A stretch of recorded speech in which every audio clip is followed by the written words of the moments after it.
ಎಲ್ರಿಗೂ ನಮಸ್ತೆ. ನಾನು ಸೂಪರಾಗಿದ್ದೀನಿ, ನೀವುಗಳು ಕೂಡ ಚೆನ್ನಾಗಿದ್ದೀರಾ ಅಂತ ಭಾವಿಸ್ತೀನಿ. ನಾವು ವ್ಲಾಗ್ನ ಸ್ಟಾರ್ಟ್ ಮಾಡ್ತಾ ಇದ್ದೀನಿ. ಇದು ಬುಧವಾರ ದಿನದ ವ್ಲಾಗ್ ಆಗಿರುತ್ತೆ. ಭರತ್ ಹುಣ್ಣಿಮೆ ಇದ್ದರಿಂದ ನಮ್ಮ ಶಿವಮೊಗ್ಗದ ಶ್ರೀ ರಾಮಾಂಜನೇಯ ಸ್ವಾಮಿ ಟೆಂಪಲಲ್ಲಿ ಜಾತ್ರೆ ನಡೆಯುತ್ತೆ ವರ್ಷ. ಸೊ ನಾವು ಎಲ್ಲ ವರ್ಷವೂ ಹೋಗಿದ್ವಿ ಆಲ್ಮೋಸ್ಟು.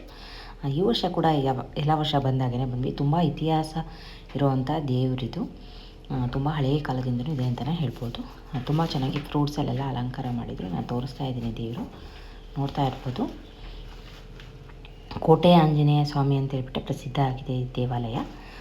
ಅಂದರೆ ನಮ್ಮೂರಲ್ಲಿರೋರಿಗೆ ಎಲ್ಲ ಒಂದಲ್ಲ ಒಂದ್ಸರಿ ವಿಸಿಟ್ ಮಾಡೇ ಇರ್ತಾರೆ. ಬೇರೆ ಯಾರಾದರೂ ಔಟ್ಸೈಡಿಂದ ಬಂದರೆ ಒಂದ್ಸರಿ ವಿಸಿಟ್ ಮಾಡಿ, ತುಂಬ ಚೆನ್ನಾಗಿದೆ ಟೆಂಪಲ್ ಅಂತ ಹೇಳಲಿಕ್ಕೆ ಇಷ್ಟಪಡ್ತೀನಿ.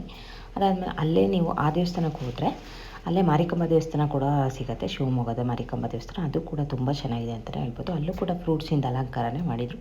ಅದಾದಮೇಲೆ ಗದಿಗೆಲ್ಲ ನಮಸ್ಕಾರ ಮಾಡ್ಕೊಂಡು ಅಲ್ಲಿ ದೇವ್ರಿಗೆ ಬಂದಿರೋ ಸೀರೆಗಳನ್ನೆಲ್ಲ ವರ್ಷದಲ್ಲಿ ಒಂದಿನ ಹರಾಜು ಅಂತ ಹೇಳ್ಬಿಟ್ಟು ಮಾಡ್ತಾರೆ. ಆವಾಗ 150-200 ರುಪೀಸಿಗೆ ತುಂಬ ಚೆನ್ನಾಗಿತ್ತು. ರೇಷ್ಮೆ ಸೀರೆಗಳಾಗಿರ್ಬೋದು, ಒಂದೊಂದು ಸೀರೆಗಳು ಒಂದೊಂದು ಥರ, ಬಟ್ ದೇವ್ರಿಗೆ ಬಂದಿರೋ ಸೀರೆ ಅಂತ ಹೇಳ್ಬಿಟ್ಟು ನಾವು ಕೂಡ ಸುಮ್ಮನೆ ಹಾಗೆ ನೋಡೋಣ ಅಂತೇಳಿ ಹೋದ್ವಿ. 2 ಇಷ್ಟ ಆಯಿತು ಅಂತೇಳ್ಬಿಟ್ಟು ನಾಳಂದ್ರೆ ನನ್ನ ಫ್ರೆಂಡ್ ಅಂತ ತಗೊಂಡ್ವಿ. ಯಾಕೆ ಈ ಥರ ಕೂತ್ಕೊಂಡಿದ್ದೀವಿ ಅಂತ ಯೋಚನೆ ಮಾಡ್ತಾಯಿದ್ದೀರಾ? ನಮ್ಮ ಬೈಕಿಂದ ಏನಾಗ್ಬಿಡ್ತು ಅಂದರೆ ಕೀ ಅದರೊಳಗಡೆ ಬಿಟ್ಬಿಟ್ಟು ನಾನು ಲಾಕ್ ಮಾಡಿಬಿಟ್ಟಿದ್ದೆ. ಸೊ ಏತರ್ ಕಂಪ್ನಿಯವರಿಗೆ ಕಾಲ್ ಮಾಡಿದ್ವಿ, ಅವ್ರು ಬಂದಿರಲಿಲ್ಲ. ಸೊ ವೆಯ್ಟ್ ಮಾಡ್ತಾಯಿದ್ವಿ. ಬಂದುಬಿಟ್ಟು ಫೈನಲಿ ಕೀ ತಕ್ಕೊಟ್ರು. ಹೆಂಗಾದರೂ ಕೀ ಸಿಕ್ತಲ್ಲ ಅಂತ ಖುಷಿಗೆ ಮನೆಗೆ ಹೊರಟ್ವಿ. ಇಷ್ಟೇ ಫ್ರೆಂಡ್ಸ್ ಇವತ್ತಿನ ವ್ಲಾಗ್.